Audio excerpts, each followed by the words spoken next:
We were making love by Wednesday. He's keen, isn't he? He's keen. So she, though, to be fair. And on Thursday and Friday and Saturday. It'd be shaved to bits, wouldn't it? No, well, that's what he had to chill on Sunday.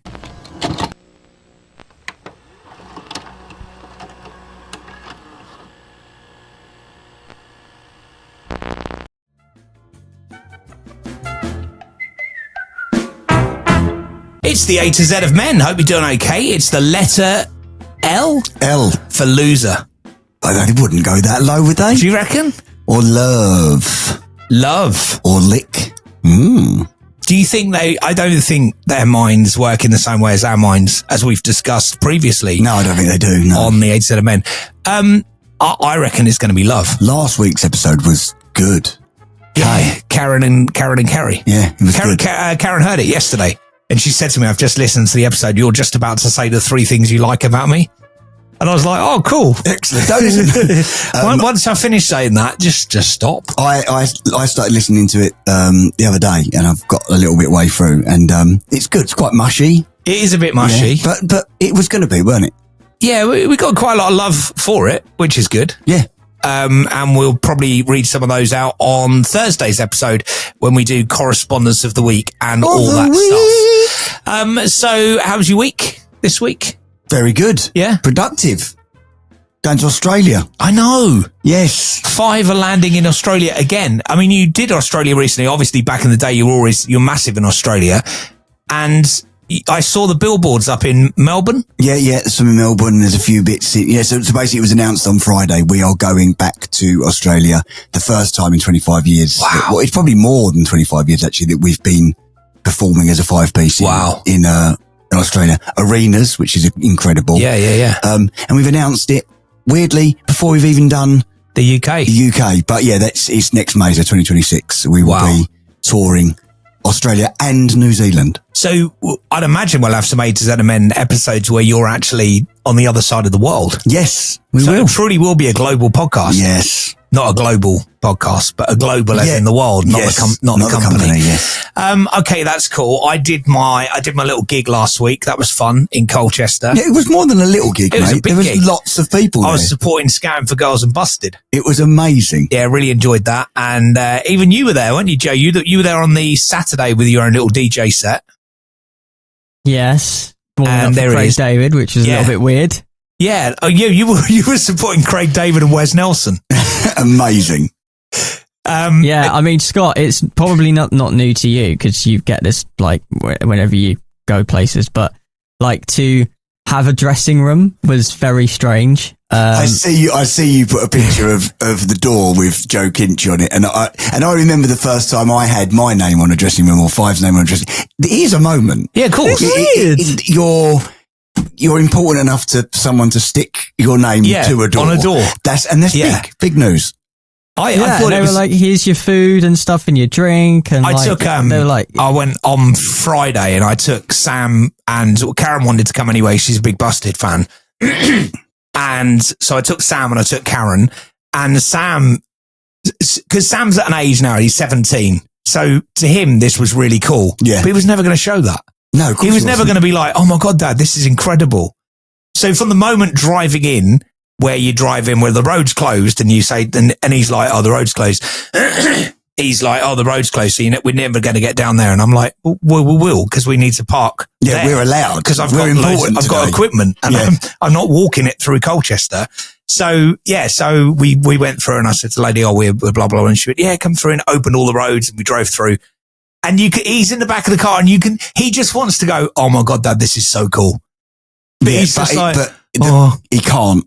Of course he can't. Yeah, he can't let you know how cool it is, yeah. And then we parked up, and then we went, and the guys go, right, this is your area. This is where you can go. Here's some food vouchers. And do you want a drink? I've got some Guinness for you there. What was your rider, Chris? For anyone that doesn't know what a rider is, right? So obviously, when you're an artist or you're a DJ or whatever you are, and you're doing an event, you can ask for what is called what you want on your rider. Yeah. So that could be, towels, it could be tea, could be beers, could be rums, could be whatever. So I'm going to ask Joe as well. So Chris, what was on your rider? So I did ask for Yorkshire tea, specifically Yorkshire tea. I mean, I'm proud of that because you asked for Yorkshire tea, but more? What was more? I did ask for Guinness.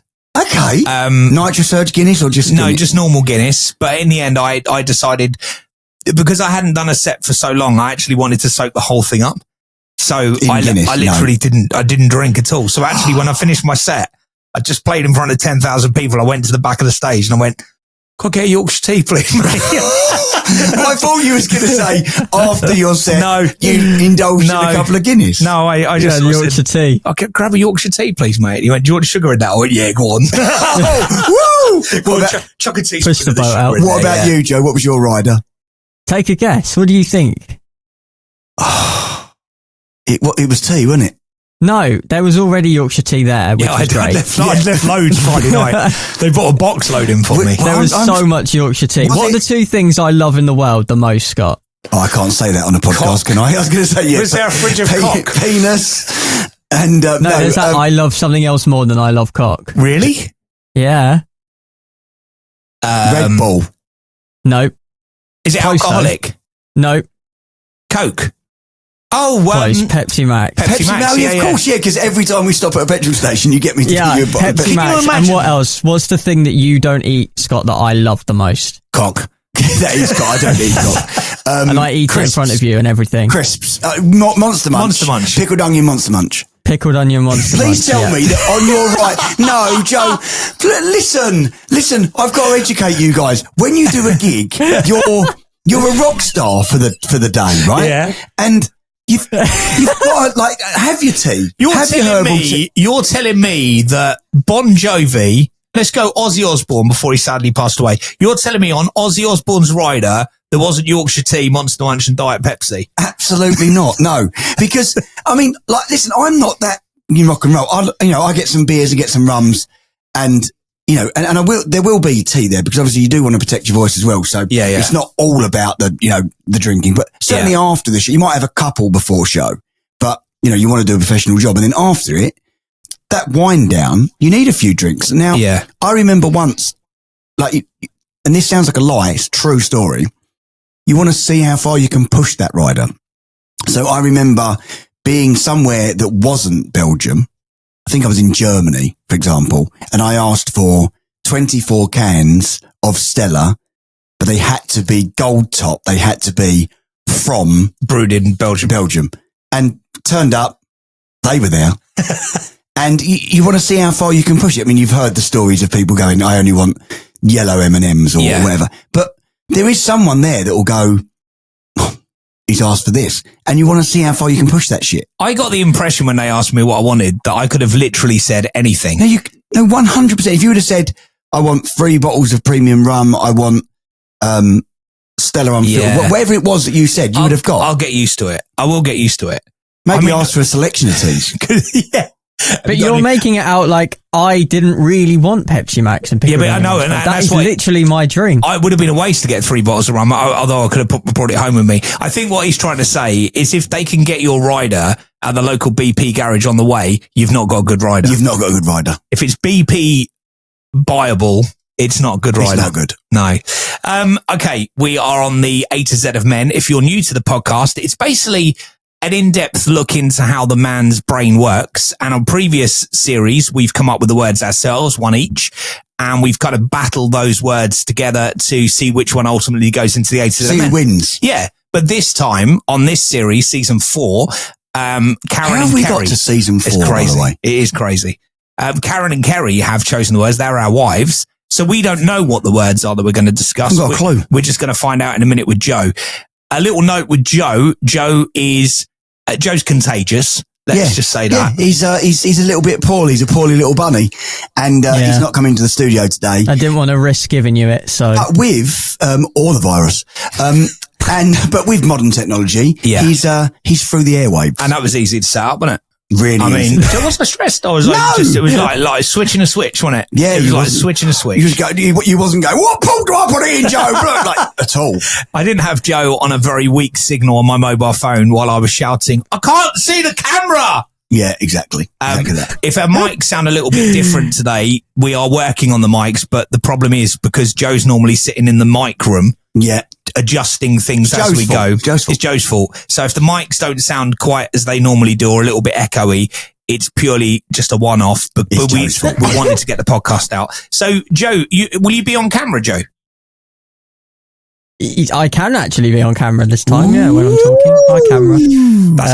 In my own little studio that I've got. Luckily, I've got a studio at home. Otherwise, this would be very awkward right now, wouldn't it? The delay on this is like watching Sky News talking to somebody on Australia. You're literally about 10 minutes up the road. The delay's incredible. I know. What's going on?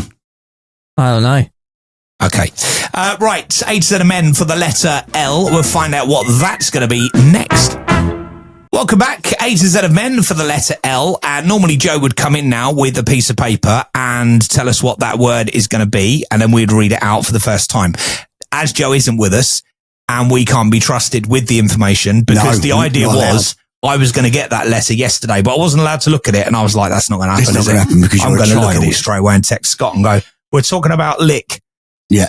So we don't know the points that they want us to discuss, and we don't know what the word is. So Joe is going to basically produce us through this episode. He is. And, which is what he does. He is an actual producer. So, okay, Joe, what is the letter L? So, letter L this week is lyrics. Oh, lyrics. Okay. What, our favourite lyrics? Why words mean so much. Yeah, okay. Why words mean so much. Okay. I don't know where I'd go with it. Like, obviously. Well, you're a lyricist. I am a lyricist. Often people say to me, like my dad, for example, will say to me, I don't understand how you write a song. And quite a few people have said, well, like, where does it come from? And I'd say, well, it's just there in the mind. And so I'll pick up a guitar and I'll play a couple of chords. And I think it's is it called John Mayer? Yeah, John Mayer, yeah. Yeah. And he says, when you're writing a song, he said, if you're playing a guitar and just playing through some chords, if you're not like Ouija boarding with your mouth, like just anything that comes out, you'll never write a song. You'll just play a few chords and put the guitar down. But if you're literally just whatever comes into your mind, I'm staring at the wall and I don't know what to do. Like whatever it is, something will start to happen and then you'll go, oh, that. Well, funny you say that because you've got notes on this email which says most nonsense lyrics, and I've got lyrics printed out here from the We Go Together from Greece. Yeah. We go together like Rama Lama Lama Dinga da dinga dong, remembered forever as shoo wop shawada dada yippity boom da boom. I'm glad this is the one I have to read out this week, by the way. Chang chang changity chang shoo bop. That's the way it should be. Wahoo, yeah. Wahoo, those are the lyrics that have been printed out for you for this week. But see, this is the thing, right? So a lot of people don't listen to lyrics. Now that annoys me, but as a person that writes songs, if I play my mum a song, for example, that's very different. So if I showed you a song, if I said, Chris, I've wrote this song, you being someone that really likes music and plays music and that's your career on the radio, you really listen to the song, you listen to the musicality of the song, you listen to the lyrics, you understand if there's a story to that song and you'll listen to it, maybe with your eyes shut really intently, right? Yeah, yeah. My mum talks the whole way through it. I go, oh, listen to this song. And my mum goes, oh yeah. Blah, blah, blah. I could turn that song off. She doesn't realise it's gone off. You could be singing gobbledygook and she wouldn't notice. Well, yeah, but that's not a dig at my mum. Not many people actually listen to lyrics, which is why a lot of modern artists and even artists back in the 90s, 80s, 70s, 60s got away with murder because it doesn't have to make sense because the majority of the audience are just listening to the melody, listening to the way it goes up and the way it goes down and not really listening to what you're saying. The lyrics, where did the lyrics come? I mean, I suppose Elton John, David Bowie in the 70s, lyrics started to really mean something. I'm thinking. That's because a lot of them were off their tits, though. Yeah, well, and when they're writing the Beatles, they were. Yeah. Oh, the Sgt. Pepper. Yeah. They were off their tits. Right. So, and I mean, we wrote a song called Mr. Zoppaloppa. Yeah, you did. But it makes the song, if you listen to the lyrical content of that song, it's utter bollocks. Mr. Zoppalopper has a crazy life with his house and his kids and wife, working all day trying to make ends meet. Like, none of it makes any sense. But do you think as a band you can be, you're known as lyricists or you're known as dancers or whatever it is? Because you do have quite meaningful. I think "Keep on Moving" is a really uplifting song. I think it's a great song. Some of them are. Yeah, I woke up today with this feeling that better things are coming my way. Yeah. If sunshine has a meaning, telling me whatever the lyrics are. But what I'm saying is, nothing's going to get in my way. Yeah, I remembered some lyrics. Well done. But they have got meaning. Yeah. But if you're getting down, baby, I want it now, baby. Yeah. Come and get it on, baby. I want it now, baby. Yeah. Baby. It doesn't, I mean, and people are just singing it. These young girls that say, if you're getting down, baby, they're singing it. They don't know what they're singing. Yeah. I mean, it's quite rude, that song. Some really good lyrics. There's one in my head that I know you'll be. Well, I'll tell you one for a kick-off. Robbie Williams, where he says, and that's a good line to take me to the bridge. Now, that's clever for two reasons. One, he's singing a line about going to the bridge and he hasn't got a line in his head. So he's like, yeah, that's a good line to take me to the bridge. And I done that on a song that I've never released, but, I wanted to incorporate something like that. So I said, so I wanted to write a love song about writing a love song, for example. Okay. Right. So the lyrics were, I sit down to write a love song, but I get stuck on the second line. Because that is the second line. Yeah. On and on, pen to paper, on and on. I try hard to write my feelings, but I search within my soul to find the word, to paint a picture, to write this song. So I'm literally writing a song about writing a song.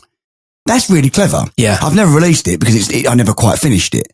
And I got that from the reference of Robbie Williams saying, and that's a good line to take me to the bridge, because it's such a clever lyric. Yeah. Bop. Yeah. You have so many relationships in this life, only one or two will last. You go through all the pain and strife, then you turn your back and they're gone too fast. Oh yeah, they're gone so fast. So hold on to the ones who really care.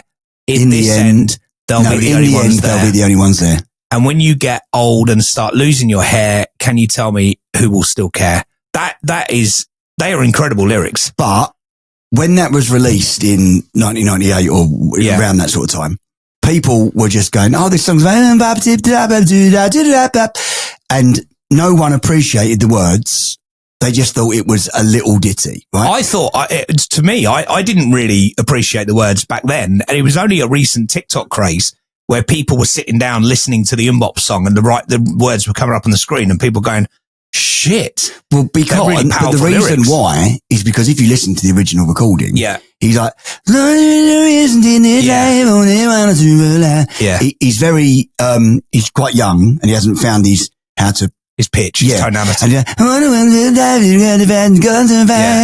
you can't really hear him. So you're just, how many times have you sung a song and not really known the words, but you can just muddle through? I've had a career out of it. Yeah, no, there are songs that you can get through, and if you've got the right vowels or the right tonality, it will sound like you're singing the song, even though you're like, oh, I didn't realise they say that bit there. Well, yeah, and once you really hear it, you go, oh my God, that's really poignant. Have you got a favourite lyric from a song?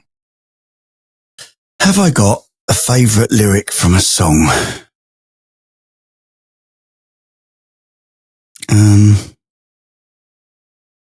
Well, one of my favourite songs is Right Here Waiting by Richard Marx. That's a beautiful song. And when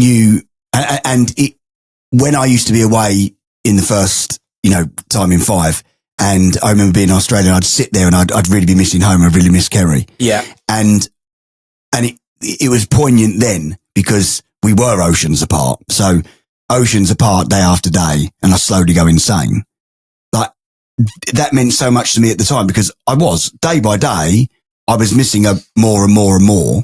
And I was slowly going insane because there was so much going on in my life at the time with 5. Yeah. And all I wanted to do was be at home because 5 at that time wasn't that much of a fun place to be around because we were arguing and, it's great now, but it wasn't back then.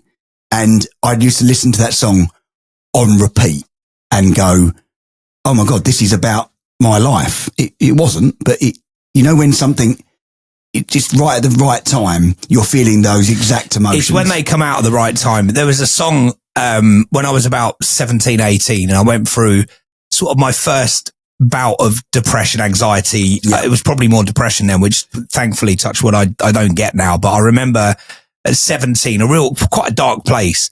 And there was a song out. I don't know if you know it, Michael Bolton, When I'm Back on My Feet Again. Sing it. It's a beautiful song. When I'm back on my feet again. I do know, yeah. I'll walk down that street again. It's a beautiful song, but it came out exactly the right time. I think it actually helped me through my anxieties and my battles, because you hear somebody else singing how you're feeling, which then means this must be normal. I'm not the only one in the world that feels like this. Michael Bolton singing about it.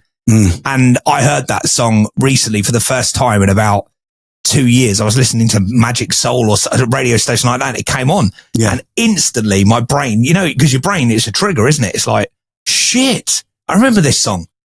And when I listen back to the words, I can see how that was so helpful for me back then. And I think there's always songs that come up. When I left my dream job at Capitol, my last song, and we're lucky with what we do because we can use music to express ourselves. Yeah, of course, yeah. And you as a performer and me playing the song. So my last song on Capitol was Take That, Never Forget.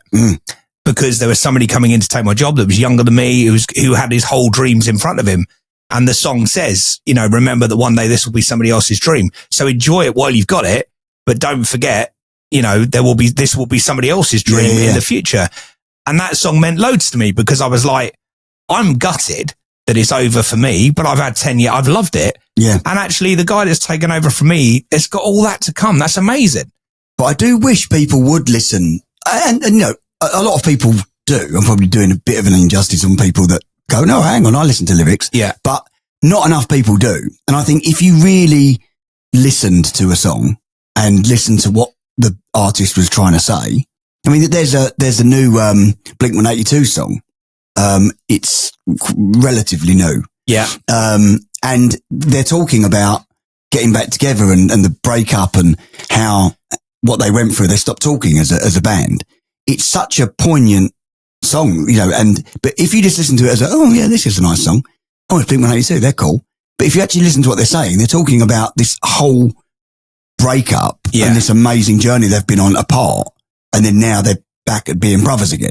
It's very, very clever. There's some really poignant... your wives have asked lyrics that hit a nerve and evoke the most emotion. For me, it's fair to say that it's time specific. No, not necessarily. I think when I first heard George Michael Praying for Time, and I've got the last line on here because where he says, because God stopped keeping the score, I guess somewhere along the way he must have let us all out to play, turned his back, and all God's children crept out the back door. I mean, that's fucking insane. That's so good. Yeah, no, that the lyrics for the whole of that album actually, but that song specifically, they're my favorite lyrics of all time. And all God's children crept out the back door. I just think it's a really good painter. He paints pictures with his words, and you can just imagine like that we're just all let out to play and we just creep out the back door, and he's like, oh, where have all the humans gone? Well, we've all fucked off. We've all gone our own way. I think those lyrics are amazing.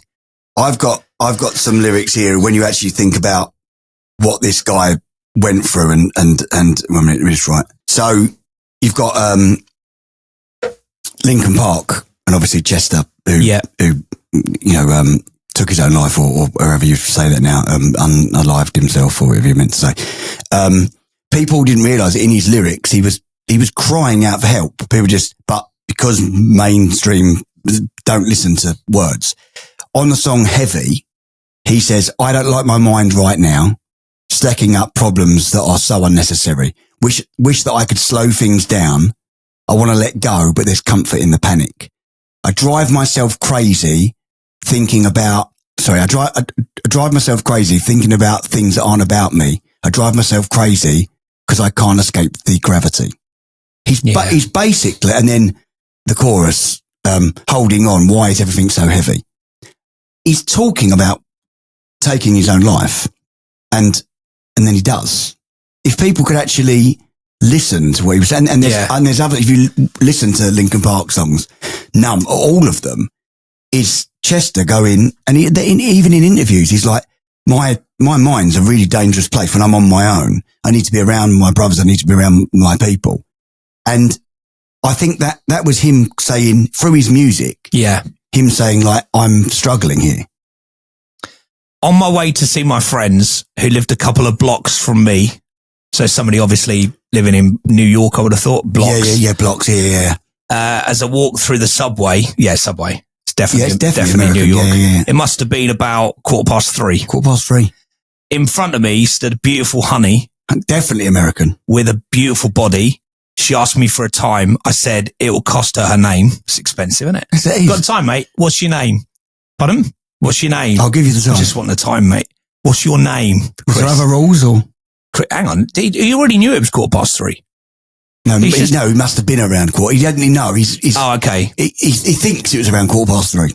6-digit number and a date with me tomorrow at 9. So it wasn't just a name. I want your name and I want your phone number. But only half of it. Only half of your phone number. Yeah. 6 digits isn't a phone number, is it? It's not. No, no, it's the code and 1 digit. Yeah. So he just wants some of their phone number. Yeah. It's turned out this is Craig David. This is Southampton. I know it's Craig. Southampton. So Southampton, the blocks and the subways of Southampton. Yeah. 6-digit number. Oh, and a date with me tomorrow night at 9. Did she decline? No.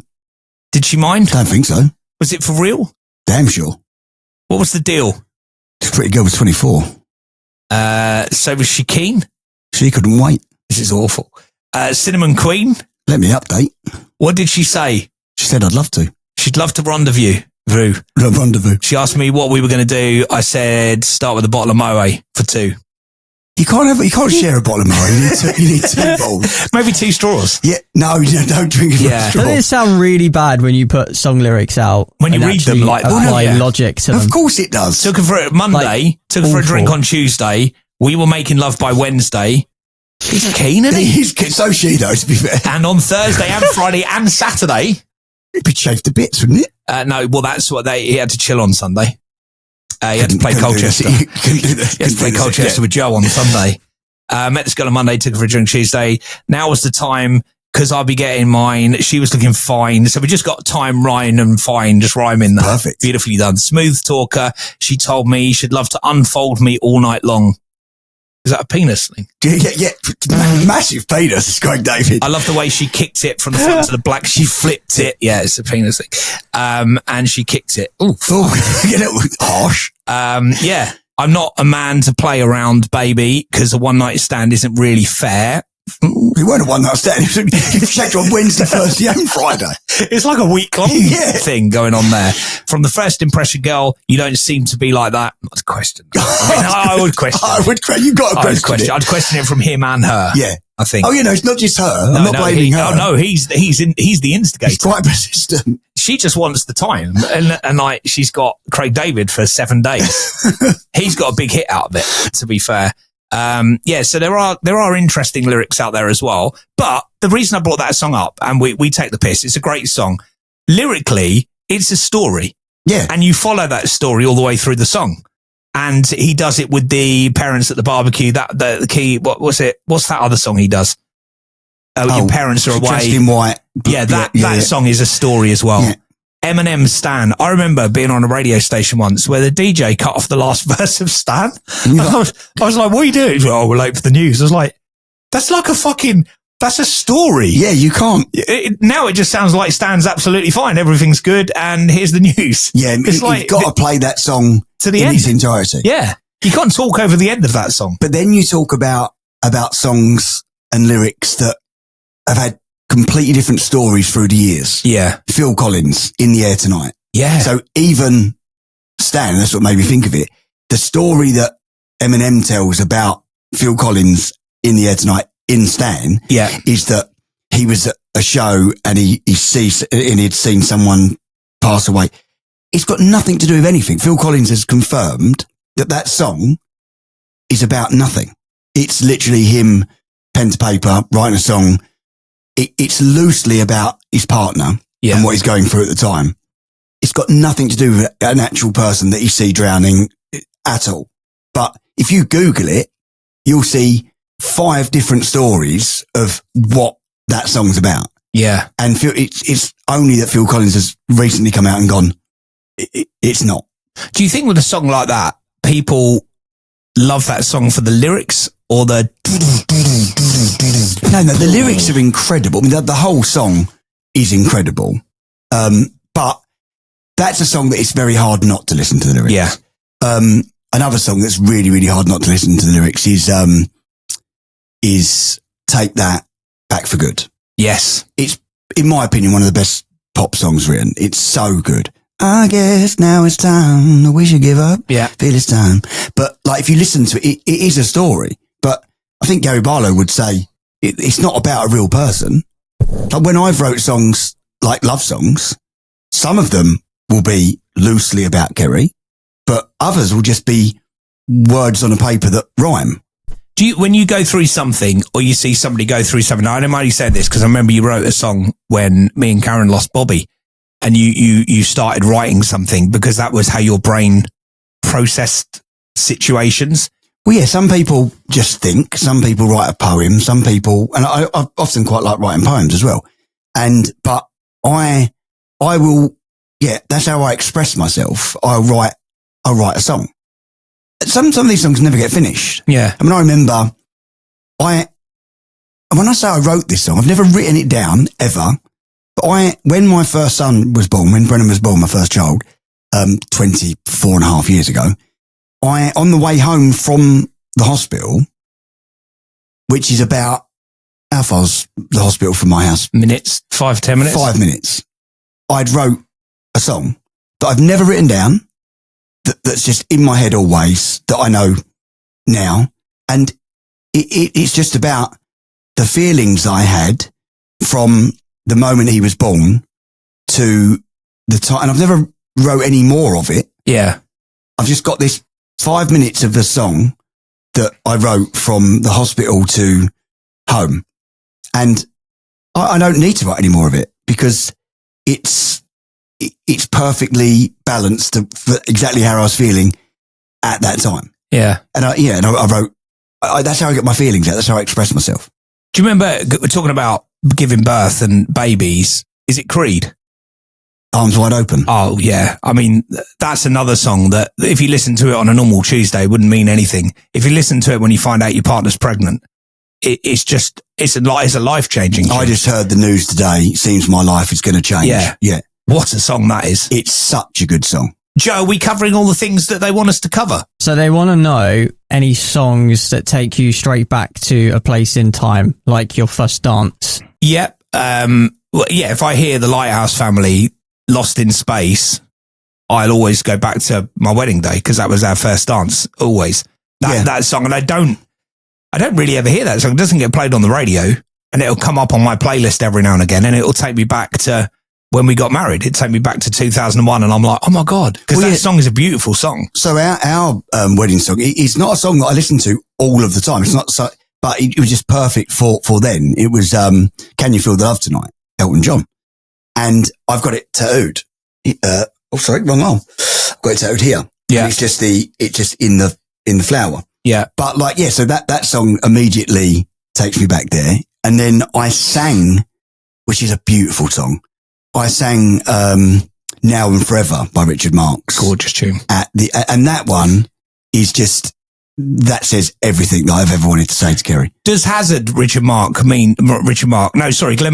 does that mean a lot to you because that's the song you sang to get into 5? Was it a song you loved anyway, or was it just a song you could sing? It's a song I absolutely loved, and I don't understand anyone that doesn't. Oh, it's a great song. It's a good pop record. Yeah, it's brilliant. Nothing's going to change my love for you, Glenn Medeiros. So when you hear that now, does it take you back to being the 8-year-old standing there getting into 5? I know you weren't. I wasn't 8.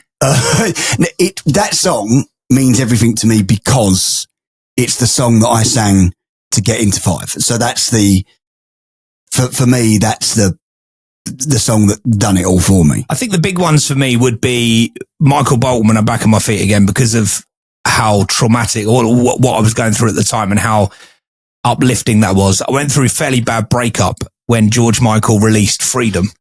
Not the Wham version, the George Michael version. That meant a lot to me. Never Forget will always take me back to my last show on Capitol and the wedding song. Yeah. Lost in Space, Lighthouse Family. So yeah, I think that's what music does though. I think music, how we look at triggers when we look at anxiety and how we look at triggers when we look at a lot of mental health issues. I think triggers also work on the other side as well. You can be triggered into a happy place through music. Yeah, no, 100%, because I've sort of found a new love for songs that I couldn't listen to for a while, like in the Five stuff. So because of, I attached a lot of the songs to the pain I felt when leaving Five. So attaching it to negativity. Yeah. And then when the dust has settled and me and the boys have sorted out all of our shit and we've sat in a room and gone, why have we not been in a room for this long? And we've ironed out any problems that were there, which they dissipated straight away in the second we walked in the room together. And then now, I've never liked listening to Let's Dance ever. And the boys have said exactly the same, because there was all that shit going on. Then you had Sean as a cardboard cutout, which I never thought was fair from the record label. I didn't think it was the right thing to do. I thought it was very insensitive. And obviously that was when we were breaking up. I've never really been able to listen to Closer to Me. Or my favourite song. It's one of my favourite. Yeah. I mean, Human's my favourite. That is a close second. That song. I don't even know what is it called, Closer to Me or Closer to You? Closer to Me. Did you know what? I don't even know. I don't know. It's a gorgeous tune, though. What I do know is that now. Can you listen to that now? Yeah, no, I love that song now. I think that song's one of our best songs. It's one of the best songs you did. Is it called Closer to Me from Five? Closer to Me. Constantly Got You on My Mind. Yeah. Girl, I think, Closer to Me. Yeah. 2001. So I can listen to that now and even like, I'm the lead on the chorus and like spoiler alert, we'll be singing it on tour and it's exciting because I can now sing it for the first time and really enjoy it. But then even Slam now has got a new meaning because we're back together. We're starting again almost. And Slam was where it all started. Of course. It was where it all started. Yeah. And so when I listen to Slam now, whereas I used to think it's quite cheesy, Five Bad Boys with Power to Rock You, I'm like, no, it's fucking cool. Yeah, it's what you were. Yeah. It represents the band, doesn't it? It represents what you did at that time. And I've known you for years, and I've known that probably more so now in the last 5-6 years, you've become more proud of what you achieved in Five than you probably had when you left Five. That's fair to say, isn't it? Oh yeah, no, 100%. And I mean, like, spoiler alert, I don't actually, as a pop song, I don't love Until the Time Is Through. Everyone would think, oh, it's because it's your vocal. It's your moment. It's one of the times where I've got like the main sort of lead vocal throughout. You singing that on tour, or are we not allowed to know that? Well, yeah, we'll be singing Until the Time Is Through. But whereas before everyone expected, oh, Scott must love that. I don't think it's the best ballad we've done. I think there's plenty. I mean, Invincible, I think, is a better ballad than Until the Time Is Through. But I can really appreciate the song. Sorry, actually go back to that because we're lucky doing this podcast that you're on it, because you are somebody we can ask questions to. But if you're talking about lyrics and talking about songs, if you write a load of songs like, say, Until the Time Is Through, or a slam dunk, so not like, it's not going to give you either another award for lyrics, no. But then you've got a song like Invincible, which I agree is a brilliant song, but it's not a hit, is it? No, it's the title of the album. Yeah. Does that upset you as an artist? Do you not go, why don't we releasing that one? Let's release this one's a better song. Oh yeah, 100%. I mean, like there'll be songs that you release that are out of your control, like Don't Want to Let You Go. I mean, it's been well documented. We don't actually that like song, it. Yeah, it's not a great song, but Don't Want to Let Me Go instead of Invincible, that must hurt, because you're like, well, we put a lot of effort into that song. We've got a lot of love for this song. We can really own this song. This song's shit. Well, yeah, but that's the thing. But the thing is, if you do a poll of what people love that song, like Five fans actually love that song. And my thing is like, well, we should definitely sing it because they love it. Yeah. We don't need to love it. And you're there to perform a concert for them. But whether we will be is an ongoing debate on that one. Okay. But yeah, no, definitely. When you write a song, because Ed Sheeran says it really well. He says, I write a song and it's mine, and then I have to let it go. That's beautiful. I have to let it go, and I have to make it's theirs now. Yeah. And whatever. That's beautiful, isn't it? Well, it's very clever because it will mean something different to everyone. Yeah. Like his, Thinking Out Loud song. It's a it's a work of art, that song. But at one point, there was only probably 3 or 4 people that had ever heard it. Yeah. Him being one of them, and a producer and maybe a writer. And then they have to share that. It's like taking your baby out in public for the first time. No, it really is. And it's so hard as an artist, and a lot of people won't know this. So there's a little peek behind the curtain, maybe. When you're doing a concert and you're writing a new album and you've got to drop that one single off the new album that no one knows, that's terrifying because, and we've all done it. Well, in a band. So you're doing a gig. So let's say if you're getting down, it's just about to come out. No one's heard it, right? We know it's a tune, but we're singing Slam. They go mental because they know it. But there was a time when they didn't know it. And then you sing Got the Feeling. They love it. They sing along. When the lights go out, brilliant. Everybody get up. Then you get to, here's our new single. Yeah. They'll fuck off to the bar because they've got no emotional attachment to it. They don't give a shit until it comes on. And they go, oh, hang on, this is quite good. And oh, hang on, oh, I quite like it. But it takes them a little while. Yeah. That first time you perform your first, the new single for the first time it's a hard sell because they don't know it. And if you, like, there's people that are they'll be going to our new concert now. Yeah. In a couple of months. It's very self-indulgent to sing a new song. They don't want to hear it. And we've been asked in every interview, are you doing your music? Well, definitely not at the moment because actually you don't want them going to the bar. You want their full attention for the whole time. Yeah. And that is giving them all of the hits, all of the album tracks that you've maybe not, I don't want to give too much away, but there'll be songs that we sing on this tour that are on the first album, on the second album, on the third album that we've never, ever, ever performed live. But they know them because they've had the album. Because if you're there, you've had the 5 album. Yeah. I'm looking forward to that. Do you want? Oh, I can't I've got tickets. I'll send you a link. I'll send you a link. I'm already done. I'll send you a link. No, but it's the nostalgia now, isn't it? That's what it is. And that's why, I was thinking, because I was just mentioned earlier, I was DJing, supporting Busted and Scouting, but there was no new music. It was all like Busted just went on and played the Busted tunes you'd expect, ending with Year 3000 on their encore and starting the Jonas Brothers song. Yeah. And then starting with Crash the Wedding. So they're probably not their biggest song, but it's still a massive hit. Yeah. And every time the band started, it was like, oh, what goes school for? Oh, Loser Kid. Oh, I love this tune. And then ending with Year 3000, it was a 75-minute set. And at the end of it, you were like, every one of those songs was a hit. Yeah, it's incredible. Which is what 5 will have as well, because the amount of songs, and like you say, because of the crowd you've got there, people will know the album tracks as well, which was the same. So they were playing lesser known songs, maybe like Who's David, Loser Kid, maybe a bit of a lesser known song. But if you knew the albums and you had them back then, they were really familiar songs. But it's not just exciting for the fans at that point, because obviously I've sung the singles for years, right? So I'm not bored of them. I really appreciate singing them because of the crowd. But there's songs, and I'm not going to say what they are, but there's songs that I'm excited. We're just about to go into rehearsals next month, and I'm really excited to sing these songs that I haven't listened to or sung in years. Well, since 1998 when we recorded them, 97 when we recorded them. And I'm learning the lyrics because it was that long ago. I was a child. I was 17 when I was singing like the songs off the first album, for example. And 26 years later, I'm going to sing them live for the first time. That's exciting for me. And also when you're thinking about that, the fans would have carried on listening to 5 albums throughout the last 20 years. I've only when I've done a bit of research into what songs I think we should be singing, and I sort of took the gauntlet on that and went, right, no, I'm going to own this. The mess you were in when you left 5, the last thing you were going to do is go, I'm going to put the 5 album on. You were like out of it. I'm done with 5. That's finished. Well, I don't know whether I've said this on the podcast or not, but like I might have years ago, but like there was a moment where I couldn't listen to any 5 song.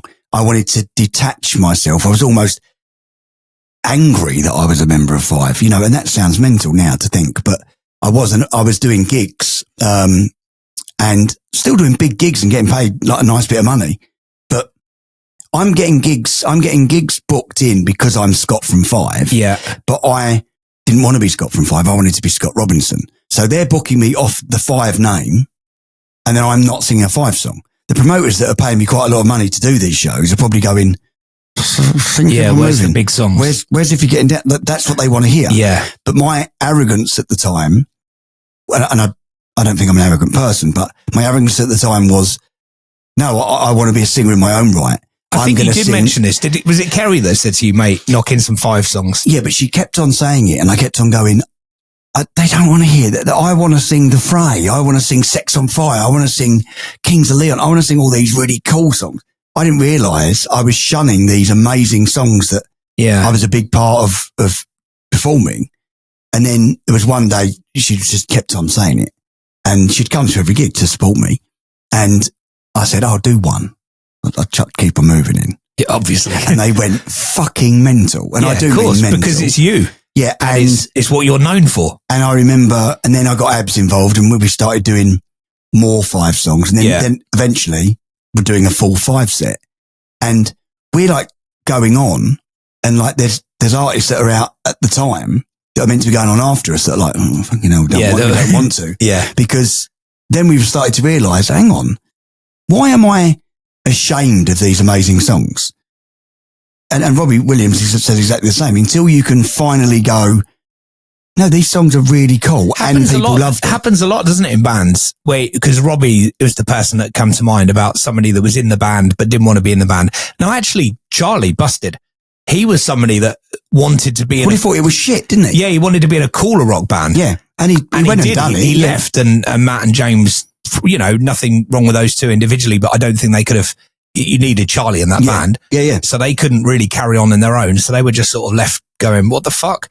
And then Charlie went off and he did his thing, and I can't remember what his band was called, but it didn't have massive success commercially. But enough success for him to get the. Well, he didn't want commercial success. No, he wanted to show that he was a real rock star. But do you know what? It's weird, but that we're talking about this now, because I thought that, and I was watching him from the side of stage on Friday night, and I was watching him singing Lose a Kid and Who's David, and he looked like he was really enjoying it. So do you think there's been some kind of consolidation in his mind that actually these songs are fucking amazing? Because Busted songs are amazing. No, you do. You have, and we've all been through it, and Charlie's a very good example of that. But like, every member of Five has been through that moment where wrongly I thought that what we did was shit. Right? Yeah. And now it's only when you wake up, realise and embrace it and go, well, how can it have been shit? We sold 20 million records. It can't have been shit. The 5 people that are saying it's shit are the only people saying it's shit. I can relate to it, not in the same way as you, but I didn't like being on Heart because I didn't think it was a very cool radio station. So every time I was doing my shows on Heart, I didn't really feel it. Like Capital, I was like, oh my God, this is amazing. Because that was your dream. It was my dream, but also I thought I was quite a cool 20-year-old. So actually being on Capital, it kind of, it fitted. Whereas Heart, I thought, oh my God, I'm on Heart. But when you actually think about it, Heart's it's the biggest station. The biggest shows I've ever done in my career have been on Heart. 8-9 million people, because it's a network of stations across the UK. When I was on Capital was just a London radio station with 3 million, 2 million. So even though it was still big, Heart for me, I just never, it feels to me like you're saying and how Charlie must have felt. It's like, yeah, I'm doing the job. I'm on the radio, but this isn't where I want to be. This isn't the kind of radio I want to be doing. It's until you... And then when I look back at it now, I listen to Heart and I'm like, it's a fucking great radio station. Yeah, and massive. And I would love to be on it now. And you should have enjoyed it. And it's finding that appreciation for it later down the line. Yeah. And realizing this is not an arrogant thing to say, realizing that it was fucking cool. Yeah. And that you did it and embracing that. And then, so now the reason why it's so cool that we've been given this second chance is because we're all in the same pocket where we're going, no, we were fucking cool. Yeah. And now I can look at Jay and go, oh my God, like he's enjoying it now as well. I'm enjoying it. We're enjoying it together. And got this new love for Abs again. It's amazing. And it feels that the lyrics are going to carry us through, if that makes sense. Do you think we covered everything they asked, Joe? There's only one thing on the email left that you haven't done, and that is, what is your least favourite lyric? That's a bloody... I just don't keep it in my head. They've put on here, I don't know if this relates to either one of you, underneath least favourite lyric, rhythm is a dancer. That's a great... No, I quite like it. I don't, yeah. I mean, it doesn't make sense. No, I think I've said before while listening to the song, yeah, it must be me. I'm serious as cancer when I say rhythm is a dancer. Yeah, I'm not sure that's a great line. That's a bit. Because one, cancer and dancer, unless you're from up north, that ain't working. Cancer dancer. Cancer dancer. I mean, anything that Jules Edra sings, really, I don't particularly. Yeah, shotgun. Yeah, I mean, no, or what's the other Green one? grass. Green grass, blue sky. We'll take those. Rhythm is a dancer, cancer, and green grass off of George Ezra. We'll have those. Yeah, shit. There we go. Let's lock those away and also lock away the word lyrics, which was fun. I enjoyed that. I did enjoy that. In the A to Z of Men. So lyrics locked into the A to Z of Men. Good word, girls. Good word. Very good. Really enjoyed it. Yeah, again, it's a word that I wouldn't have picked that has taken us on lyrical journey. It has taken us on lyrical, and a little peek behind the curtain as well. The Craig David thing, if that sounded like some kind of stand-up routine that had been well rehearsed, we did do a podcast years ago. It all comes flooding back. Yeah, about lyrics of a song, and that was one of the songs we attacked. It was, yeah. So that's why we kind of already had some material on that we just I started it and he realised what was going on and just followed it. I did, yeah. Yeah, we might do that podcast again. We need to find out a way of doing it, but the idea was we'd pick a song lyric every week, and we'd just break down the lyrics, unpacking the songs. We'll have a look at doing that, or maybe do some bonus ones on some bonus episodes. I enjoyed that. That was good. Enjoyed that a lot. Okay, so the letter L for what are we going to go with? Oh, we said Lily Allen, didn't we? Did we? Well, because I said Lisa Lopez, and then Joe said it was Lisa Lopez, and I was like, Left Eye off of TLC. Because we were looking for... There's not going to be much for Alan, mate. No. I mean, I can't even think of one. What about... Liam Gallagher?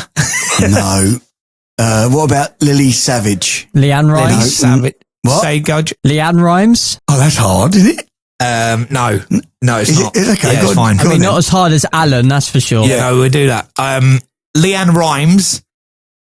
She locks up criminals. That's Leanne Crimes. Leanne Rimes. She likes to go in the garden. That's Leanne Shines. That's good. Leanne Rimes.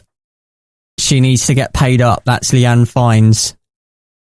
Leanne Rimes is like a watch alarm. That's Leanne Chimes. Leanne Rimes. She likes to find things. That's Leanne Finds. Not finds, he said. That works. Yeah. Oh. I've got a new one. Leanne Rimes. You've just said her name, haven't you? Very, very precious. That's Leanne Dimes. Oh, very out of the bag, mate. Leanne Rimes loves multiplication. That's Leanne Times. Oh, very good. That's good. Leanne Rimes. She loves trees. That's Leanne Pines. I like that. Who's it? This Joe. I can't think of one. Leanne Rimes likes trees as well. She's Leanne Climbs. Which is what I thought you were going to say. Likes trees as well. Wow. Yeah, that works. Leanne Rimes. She really likes trees. That's Leanne Climbs. I just said that. Oh, did you? What the fuck are you here? Well, no, are you in the same room? because I was rhyming. I was rhyming something. And I've got one. I don't have one. Oh, okay. He crashed. Okay. I haven't won for ages. Okay, you've won. It's literally like Joe's the one not with us. He's in a different building. What happened was I had one in my head. Then you said Scott's brain was in delay then. What did I have? Chimes, rhymes, chimes, chimes. Dimes? Rhymes. Oh, Dimes. I've done Dimes. Dimes. No, he done Dimes. Oh, you did Dimes. Well done, Chris. Yeah, it was good. Well glad done. I won that. Well done. Thank you if you're playing along at home. Hopefully you got one that we didn't get. That's always the fun of playing on your own. Thank you for having us on. It's the A to Z of Men. If you want to get in touch with us, you can do on email, chrisandscottuk@gmail.com.